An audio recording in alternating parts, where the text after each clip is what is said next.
Necessario un aggiornamento di mercato perché dopo la recompra di Stankovic e l'annuncio ufficioso di Provedel, l'Inter è vicina a chiudere un altro colpo, quello per Omar Solé, candidato numero uno per la difesa nerazzurra. Ma attenzione perché potrebbe non essere l'unico. Abbiamo infatti parlato ieri dell'interessamento del Real Madrid nei confronti di Alessandro Bastoni, che se dovesse effettivamente concretizzarsi costringerebbe i nerazzurri a ricercare un titolare sulla sinistra.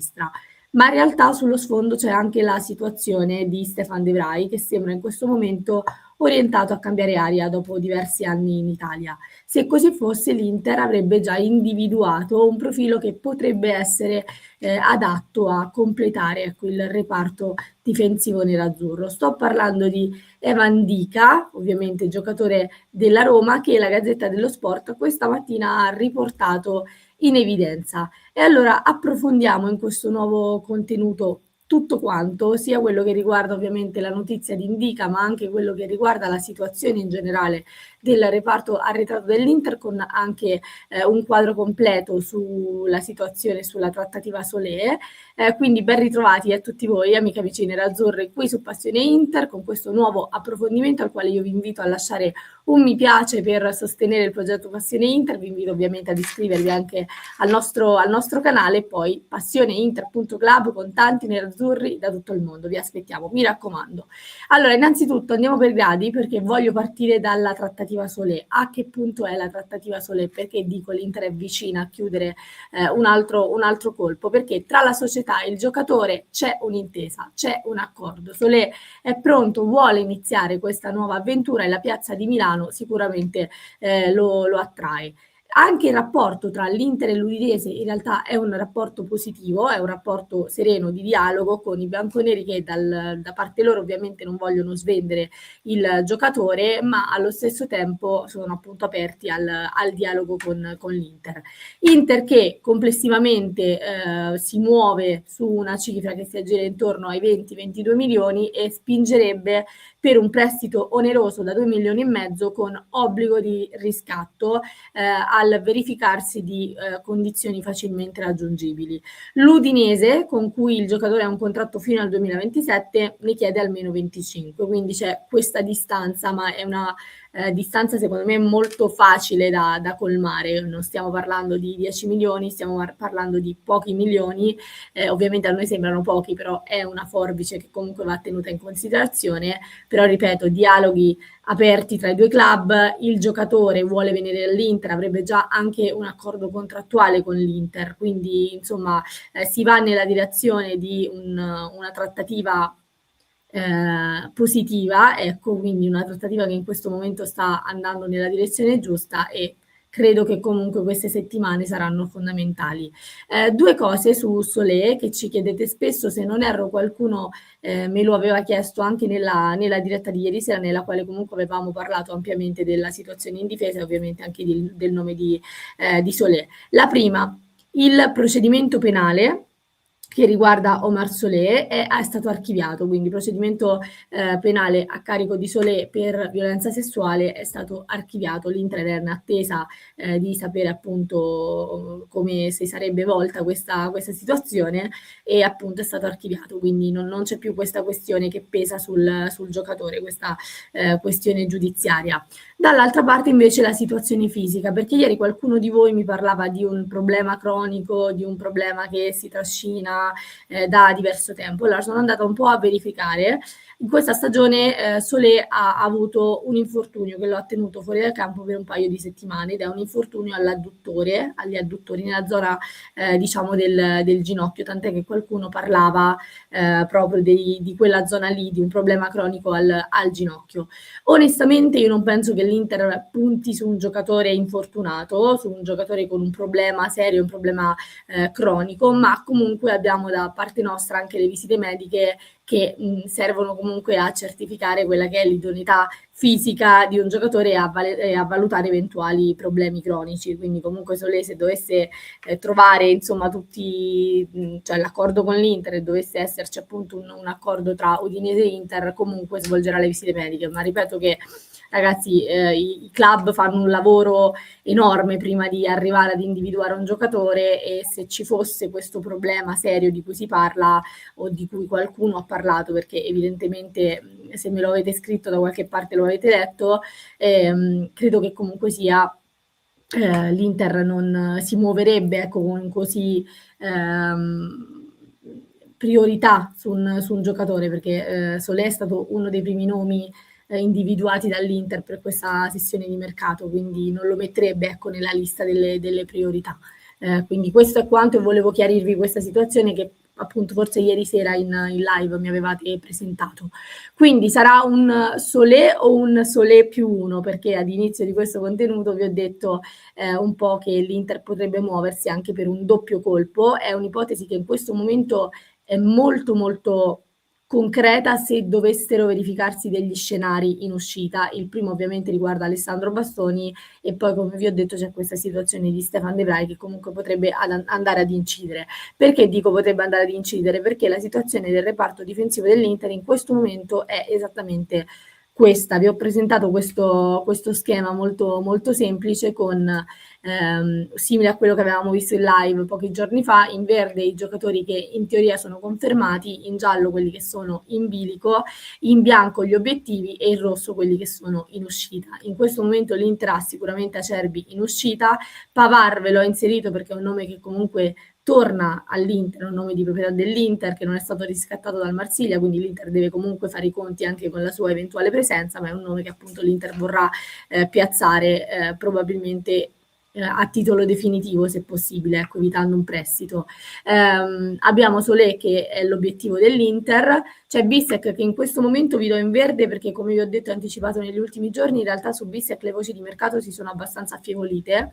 Vedremo però quello che succederà nel corso dell'estate. Akanji lo metto al centro della difesa in questo momento ed è confermato, ovviamente è stato riscattato nel momento in cui l'Inter ha vinto lo scudetto, ma il riscatto sarebbe stato effettuato comunque dall'Inter vista l'importanza del giocatore.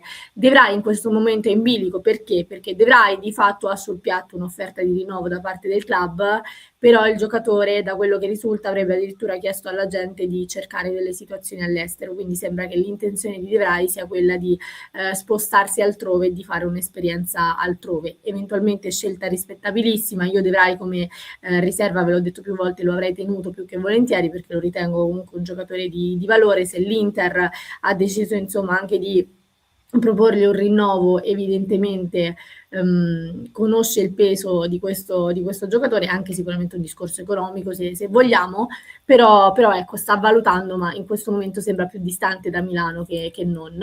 E poi c'è la questione sulla corsia di sinistra, proprio ieri ne parlavamo, quindi con Bastoni che in questo momento purtroppo è in giallo per l'interesse del Real Madrid, quindi sono costretta a metterlo in bilico, nonostante proprio ieri vi ho parlato del perché secondo me la cessione eventuale di Bastoni creerebbe tanti problemi. Anzi, vi lascio magari quel video come contenuto alla fine in modo tale che possiate recuperarlo. E poi c'è un Carlos Augusto che in questo momento rimane in bilico per la questione rinnovo di contratto che non è stata ancora sciolta.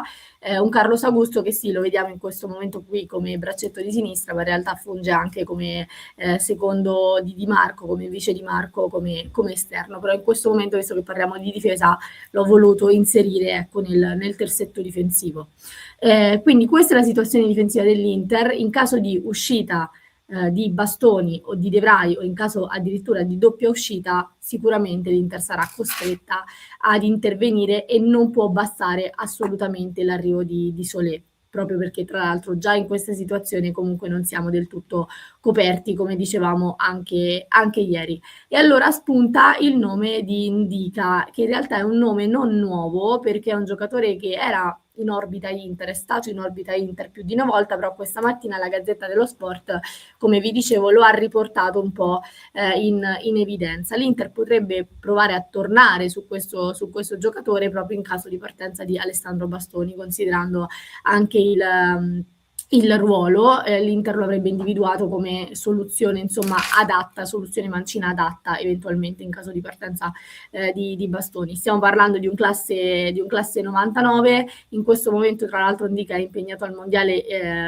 nella stessa squadra, nella stessa nazionale di Bonni, quindi con la Costa d'Avorio. Con la Roma ha un contratto fino al 2028, ma la Roma in questo momento è in una situazione molto delicata, nella quale sappiamo che è obbligata ad effettuare almeno una cessione entro il 30 giugno, e indica tra i vari nomi era proprio quello che anche era tra quelli che anche lo stesso Lorenzo ci aveva menzionato, perché potrebbe essere uno dei sacrificati e sacrificabili da parte della Roma, che appunto è obbligata a fare almeno una cessione. Piccola parentesi, Roma che tra l'altro è stata multata dall'UEFA per 6 milioni di euro perché è uscita dai paletti del settlement agreement, mentre l'Inter per fortuna ha rispettato pienamente, ecco, i paletti ed è uscita, ecco, dal settlement agreement. Ve l'abbiamo anche anticipato ieri sera, quindi questa è un'ottima notizia per l'Inter, che è rientrata appunto in quelli che erano gli accordi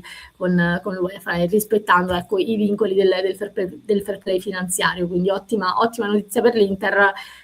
Non buona notizia invece per la Roma, che appunto è stata multata e sta facendo i conti anche con questa situazione. Quindi Ndica potrebbe essere tra i nomi appunto in uscita dei giallorossi. Indica che come profilo, poi magari lo chiedo a voi, è sicuramente un giocatore che può ricoprire quel ruolo, il ruolo di Alessandro Bastoni. Lui è un centrale mancino che in un 3-4-2-1, in un 3-5-2 appunto gioca come ruolo, come braccetto di sinistra, in una difesa a 4 che però non è quella che riguarda l'Inter, o perlomeno in questo momento non è quella che riguarda l'Inter. Gioca come centrale sinistro nella coppia di difensori, quindi quella è un po' la posizione di campo che ricopre Ndica.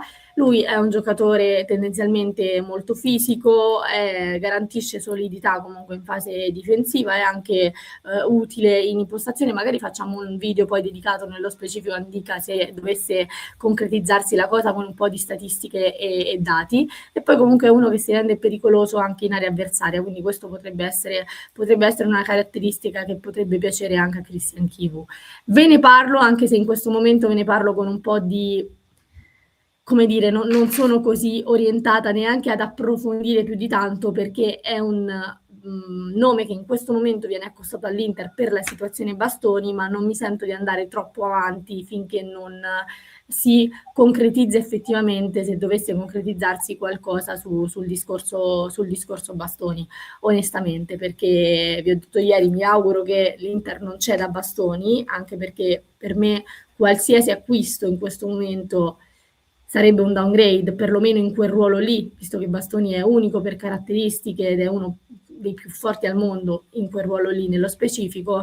Quindi mi auguro che insomma si ragioni anche su questo. Vi ripeto, poi recuperatevi il video perché vi ho dato anche altre motivazioni, però ecco, il nome di Ndica va tenuto sicuramente in considerazione. E poi vediamo, anche perché ribadisco, comunque la situazione De Vrij è una situazione che in caso lascerebbe scoperto un altro slot, e su questo bisogna fare sicuramente delle valutazioni. Voglio sapere però le vostre valutazioni, le vostre considerazioni su tutta questa situazione dell'Inter, se i nomi, a parte Solé di cui abbiamo parlato tanto, però magari Ndica potrebbe essere un nome che vi piacerebbe vedere magari nerazzurro. E quindi nulla, vi aspetto nei commenti per sapere la vostra su tutto questo a 360 gradi, e poi approfondiamo come sempre in live alle 19:30 con tutte le ultime news sul mercato. Vi ringrazio per essere arrivati fino a questo punto del video. Nel frattempo io lascio un contenuto al link in descrizione per chi ci sta ascoltando in podcast. Se invece ci state seguendo su YouTube, vi basta cliccare qui